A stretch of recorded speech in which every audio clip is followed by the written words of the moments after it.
Are you tired of trying to remember everything at once? Do you also find yourself forgetting what you've learned previously a few days later? Well, a lot of learners turn to spaced repetition to solve this. Basically, it's a really famous study technique where you break down your learning into smaller sessions spread out over time. The idea is that spacing out your learning, you're able to retain the information for a longer period of time. There's so many advantages to using spaced repetition, but is spaced repetition the perfect learning method? Well, for this video, I'm actually going to dive into several studies that talks about the flaws of spaced repetition. And at the very end, I'll talk about what you should do instead, so stay tuned. The first study I'm going to share is done in 2006 by Cepeda, Haschler, and co. This study was published in the Journal of Educational Psychology. Basically, this team of researchers found that there were no consistent spacing effect across different types of learning materials by participants in their study. What that means is if you're learning vocab, yeah, sure, the spacing effect will be sweet. But if you're trying to decipher a bunch of complex information, then spacing it out probably won't do you much good. Moving on to the 2007 and 2008 studies by Bjork and Cornell, which were published in the Journal of Memory and Language and in the Journal of Experimental Psychology, Learning, Memory, and Cognition, respectively. These researchers discovered two things. One, the results showed that the spacing effect was not significantly different from a control group who had learned all the information at once.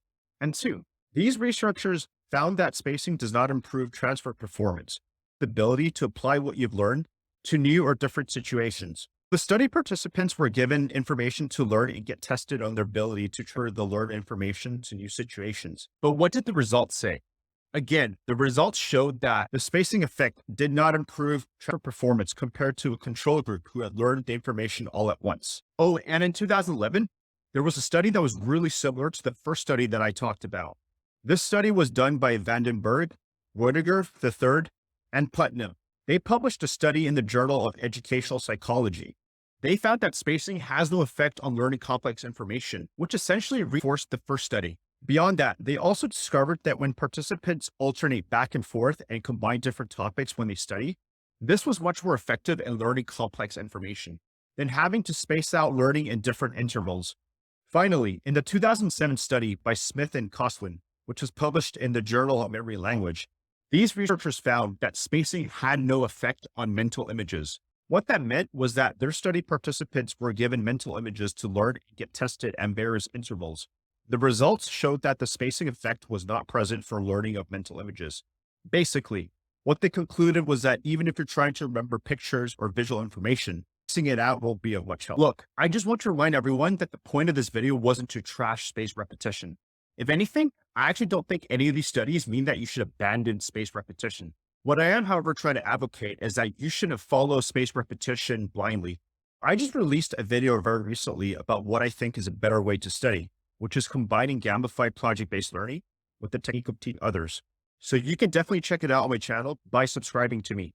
But back to spaced repetition. The main message I wanted to get across in this video was that you should be combining spaced repetition with other learning techniques. And yes, don't worry, I'm going to be releasing a part 2 to this video on how you can apply spaced repetition with other learning techniques. So stay tuned. Oh, and I almost forgot to mention, the part 2 video will include case studies so you can better understand how to apply it to your own learning. If you've enjoyed this video, please don't forget to leave a like and comment below if you have any questions, and I'll be sure to try my best to answer them. I'm also going to release new videos every week, so make sure you subscribe to my channel, turn your notifications on so that you won't miss out on new videos that can help you improve your learning.